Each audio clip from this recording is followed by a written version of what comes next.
Hey, good morning, everyone. It's Trooper Bob at ABC News 4. I'm here in the traffic tracker with a special guest, Congresswoman Nancy Mace. Good morning. Good morning. Hello. Thank you so much. Good to see you again. It's been a while. It's been a minute. It's been a minute. You know, I've worked on a shrimp boat in Charleston for 10 hours because I want to show how hard these shrimpers work. I've been with a power company showing how long it took for them to put 5 poles up so that mobile home at the end of the street would get power. I've flown with the Air Force. I like talking about different walks of life and different people doing different things. But this is a first to have a sitting member of Congress here in the car with me. So thank you so much. That's awesome. Thank you very much. Speaking of first, you're the first female to graduate the Citadel. Yeah, a place where we don't burn the American flag. We salute it. I mean, I love that institution. It changed my life. It saved my life. And it changed my life for the better. I wanted to ask you, that day when you graduated, I mean, let's face it, knowing you're going to make history there, but what went through your mind? What emotions did you go I felt like throwing up. I mean, to be quite honest, I was so nauseous and my face was like pale. I just couldn't believe, it kind of struck me. I couldn't believe what I had done in that time, that 3 years. It was a big deal. I never really thought about it while I was there because I was just so focused on getting a good education, getting good grades, and graduating and getting a job. I didn't really think about the historical part of it. And now we've had so many women that have graduated and gone on to do incredible, incredible work. Men too. I mean, it's just an incredible institution. It changes lives, mine and many others. From that day when you graduated, at that moment, did you set goals right then and say, look, all right, I've made history, I need to set some goals, or did you take some time? I mean, I still don't know what I want to be when I grow up. So, I mean, I do set goals for myself. I mean, I have a massive fear of failure, and I just want everything that I do, I want to do it well. I want to be successful, and I like winning, and I like driving results. I mean, in Congress and in the state legislature, we've just accomplished so much. It's been pretty incredible when you have a voice, when you have a strong backbone, when you don't back down. It's amazing what you can do, what you can accomplish, and the results you can drive. I want to go even farther back to the Waffle House when you worked there. Yeah, I dropped out of high school. You dropped out of high school. So was there an event, or was there someone that inspired you to go back to college or go back to school? What inspired you? Well, when I dropped out of school, I learned that might not have been the best decision. And I took a job at the Waffle House on College Park Road at Exit 203. I also worked at the one on Exit 205 at University Boulevard, right by CSU. But I learned that maybe I wanted to go back and get my diploma, and I took classes at Trident Tech on Rivers Avenue. And I graduated and getting my high school diploma a year early at the age of 17. And then I went to Tech for a year to kind of figure things out and get my you-know-what together. And then in '96, the Citadel decided to let women in. And I said, this place, I need this place. I need the discipline. I need the structure. I need the challenge. And I had a chip on my shoulder. I had something that I wanted to prove to myself and nobody else, that I could go to a place that would be challenging, that would have major adversity, would be the toughest thing I've ever done in my life, and that I would succeed. I wanted to prove to myself and to my father that I could go to that school and I could make something of myself. If you could turn back time and you weren't doing what you're doing today, what other career path or where else would you see yourself? I want to be an ICE agent. I want to carry a gun and put bad guys in jail. I would love doing that. In some of the work I've done in the last few years, I missed my calling as an attorney. Like going to law school, I would have loved fighting crime in court. I would have enjoyed doing that. I like hair and makeup too. I mean, you can get a cosmetology degree. Sure. By the time you're 18, and these hair and makeup artists in town with all the weddings and TV shows and everything, they can make $1,000 a day. They stay busy or more. I mean, so there's incredible opportunity for people that don't even have degrees to make good money in South Carolina. I want to jump ahead. A couple years back, I spend a lot of time in Hungary every year to visit my relatives. They live just a couple miles from Ukraine. I've been to the border, 2 different border crossings there in Ukraine. And I know you flew to Poland, and you went to a border crossing also. You saw it firsthand for yourself. What were your emotions or what were your thoughts? Well, I mean, it's hard to see any nation that's in conflict where thousands of soldiers are losing their lives. I mean, from a human standpoint, it's awful. And you also thank God that you are a citizen of the United States of America. because we have safe communities, a safe country. We're the world leader, led by the greatest president in American history, Donald Trump. We have it really good here. We have freedoms. We're not in a never-ending conflict right now. We aren't losing men and women in war. We have a lot to be grateful for. Absolutely. That's why I have a Hungarian flag and American flag flying at my house. You're running for governor. You've announced your candidacy. What are your two first orders of business that you want to take care of when you get well, I think there are far more than two. I mean, the cost of living in our state, inflation, illegal immigration. We had a sanctuary sheriff in South Carolina the last 4 years, and no statewide official helped us here in Charleston County get her fired. I mean, the voters did it. I did it by informing voters what she was doing by letting out illegals who were rapists, murderers, and pedophiles. But Charleston did that. They elected a guy that worked with ICE on day one to deport illegals. You know, when you look at crime in our state, it's through the roof. We have some of the highest crime rates, and it could be for murder, rape, violent offenders, robberies, all sorts of crimes. We're very high on the list. We had a case in Myrtle Beach recently in Horry County that the Attorney General won't prosecute. A guy chased a man 9 miles down the road, shot at him 17 times, died with a bullet in the back. And the Attorney General saying it's castle doctrine. Now, I own 7 firearms. Okay, I'm an avid gun shooter, lover. I store my firearms safely. I've taken gun training. I go to the range, that sort of thing. But also, when you're that kind of aggressor, you chase a man 9 miles down the road and you shoot him, don't you think the victim's family at least deserves an investigation, whether the outcome is what you want it to be or not? But castle doctrine doesn't, when you're that aggressive, castle doctrine doesn't count, right? I mean, you know this probably better than anybody, but, you know, I see this kind of thing. I see that human trafficking is up by over 400%. Crime is through the roof. We have rogue solicitors and rogue judges that won't hand down sentences. I mean, there's a pedophile named Donald Gresh here in Charleston County who had 1,900 images of kids as young as 3 being raped by animals. It was all public. And the Attorney General, he did a plea deal in 15 minutes, and the guy served 1 day in jail. So to the men and women in uniform, the police officers, ICAC, those that do all these investigations, SLED, they do all this work. They miss soccer games. They miss graduations. They miss family time with their kids. And they do all this work to put bad guys away. And then we have prosecutors that won't prosecute. And this guy's walking free in Charleston. I mean, I just sit here and I just say to myself, all this crime and you know, law and order is going to be top of it as well. But we have a forum on our website at nancymace.org. So I would like residents all across the state to tell us what their number one issue is. Because there isn't just one. There isn't just two. I mean, I will sign a dozen bills the first day in office if they come to my desk to be signed into law on all these issues that we're facing. Well, I can tell you about another issue. Interstate 95. Yeah. You drive on, I drive. I spent half of my life on a highway patrol. Yeah. I've been on it for years and years, or decades, actually. During the holidays, I can tell you where it's going to clog up, especially being a traffic safety expert here for ABC News 4. I can tell you where it's going to clog up, and also I can tell you between October and January, when most folks are traveling during those holidays, where the issues are going to be before I even get out there, before the day even starts. Yeah. And then you get into Georgia, and it's like the release valve opened.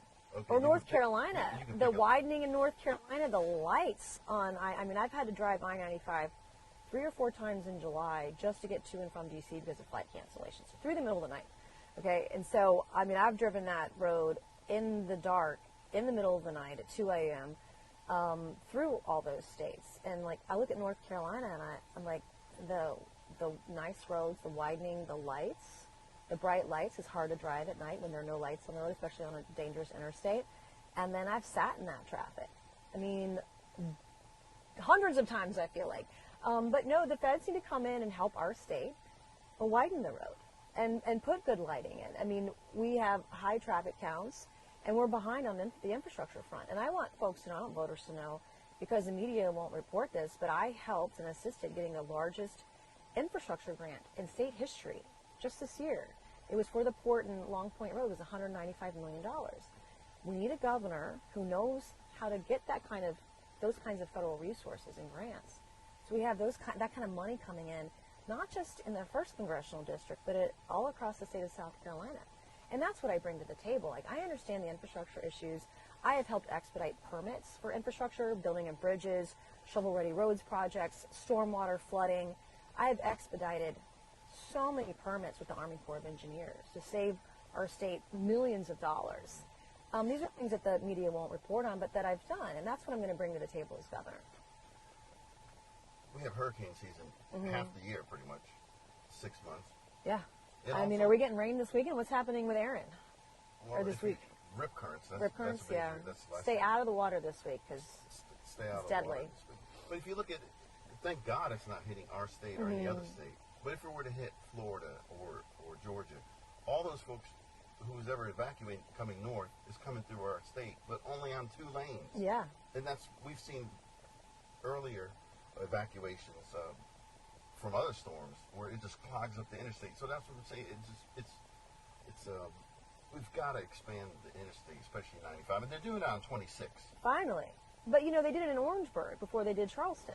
And we have higher traffic counts down here. To get from Somerville to Charleston for work, even at 7:30 in the morning, it can take you 2 hours.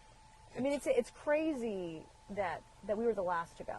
It took me an hour and a half to get here. I was in Somerville today. Yeah. It took me an hour and a half to get here. There's one crash, but it was just blocking 1 lane. Yeah. But still, all that traffic was back. You're lucky it only took you an hour and a half. That's why I get here early, because Yeah, I knew you got here early. I saw you. you got to plan the traffic. Yeah.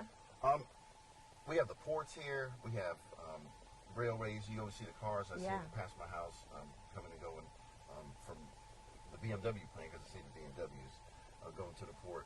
What are the new business would you like to see in South Carolina? Would you like to see more tech, more automotive, or any kind of business? It's all of the above. But what we have to do is expand our energy production here in the state. I mean, just this summer, in one of our hottest weeks of the year, we had to shut down up to 5 facilities in our state to keep the energy grid going. I would like South Carolina to become energy independent, if you can say that. We have to bring in liquid natural gas. We got to have small nuclear reactors, or SMRs. We need to have backup generator energy we can sell back onto the grid so that we don't have rolling blackouts. Our state, because we are regulated, doesn't allow for competition in the energy market. So, I think energy is going to be one of those sectors where we can grow. I would like to see us import LNG, or liquid natural gas, from the Marcellus Shale. The Marcellus Shale is LNG from West Virginia. It's about 300 miles from Greenville. And if we can expand that pipeline and get it to Greenville, we can then use rail or other methods to get LNG down to the port and export it. But also, there's a new pipeline coming up that Kinder Morgan is doing in the Lowcountry, coming up through Jasper County, about 70 miles, to get liquid natural gas into the Lowcountry. There's so much we have so much opportunity, and we have people. I mean, I've talked to people all over, out west, like in Texas. There are people sitting on the sidelines who want to spend hundreds of millions of dollars and invest in our state, but we need the workers. And we need the production capacity to meet those demands. I mean, there's a massive opportunity here, but that's what gets us to education. So if we're going to have new business here, we all know and want more opportunities to make more money. To do that, we got to compete with other states. You got to take the state income tax down to 0. We can't compete with North Carolina, Georgia, or Florida right now because we have the highest state income tax in the Southeast. But also, we need people skilled in trades. If we're bringing companies here, we need commercial driver's licenses. We need more welders. We need plumbers, electricians. We need all the trades. And so I have a program that would give 2 tracks for diplomas, one for the traditional track where you're going to go to get a 2 or 4 year degree, but another track for those that are highly skilled in the trade and certified. You should get the same equivalent of a high school diploma. You should be able to graduate early with credits for your skills. And so that's what I'm going to do as governor. I was going to talk about the trade part of it, because I spoke to a young man the other day. He's a sophomore in high school, and I told him, I said, look, when I went to school, you learned, there was a class, metal shop, you learned how to weld.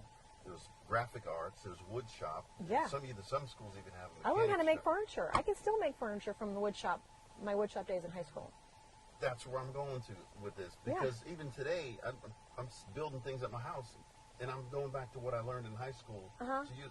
What I hope, and I hope it stays there, and I hope more schools. I know it's hard to get all the teachers to teach the classes, but I hope they keep the trade shops in schools, because these students, whether they're 15, 16, by the time they graduate, they'll have a couple of years under their belt, whether they want to be a plumber or electrician, and have these trades already ready to go and not starting from scratch going into a tech school. But to be able to do that, they got to be able to read and write. We have some of the worst reading rates in the country. Now, we're about 25th in the country on what we spend per student per year, but the outcomes that we have, we're almost dead last. Like, we're far worse than Mississippi. Like, how did we get so far behind Mississippi? I mean, no offense to anybody from Mississippi, but we should be better than that. I want us to be better than that. And part of it is because we spend so much money and we subsidize higher ed, and we're not putting money into the classroom. We're not putting money into higher quality teachers. But one of the things that I'm proposing as governor is that if you can't read and write by 3rd grade, it's automatic, mandated, you're held back. And you get a reading tutor, and the student's required to read 90 minutes a day. Florida does this. We can do it too. But if they can't read and write by middle school, they're not going to be ready by high school. If they're not ready by high school, they can't fulfill the demand that we have for high-skilled trade vocational jobs. And if you're a welder and you're 18, you're making $80,000 a year starting salary. If you have a nuclear welding certificate, you're making $110,000 a year. And I don't know about you, but the last time I hired a plumber, I think I pay $500 every time he comes over. And my plumber summers in Cape Cod. I'm like, I'm sorry, what? Like, maybe I need to quit this gig and go be a plumber, because they're making money hand over fist right now. Kids, pay attention. Those trades are money. It's so much money. If you have a good trade, you can have work for the rest of your life, no doubt. Yeah. 2 more questions. Okay. If you have two minutes here. My parents escaped from Hungary. I was born in a refugee camp in Austria. Came to the United States with 2 suitcases and $500, nothing else. I lived with a church for the first 8 years of my life.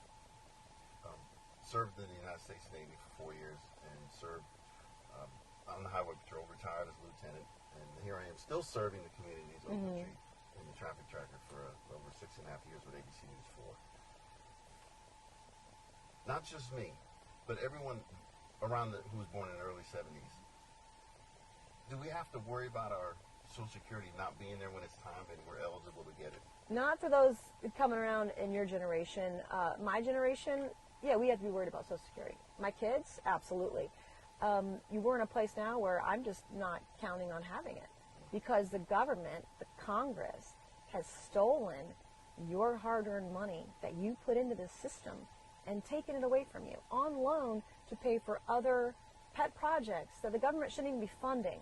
We have stolen from the American people, and if we don't fix it, we're going to be in deep kimchi. And I have a plan, and I've done this every year that I've been in Congress. It's called the penny plan. I'm going to balance the budget in 5 years.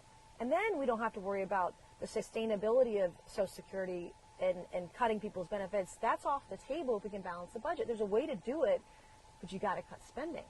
You got to cut spending to do it. And that's, and Republicans and Democrats alike have created this problem because of the outrageous spending they have done decade over decade over decade, and no one is willing to make the tough decision to say no more. Thank you very much for your time. It's been a pleasure.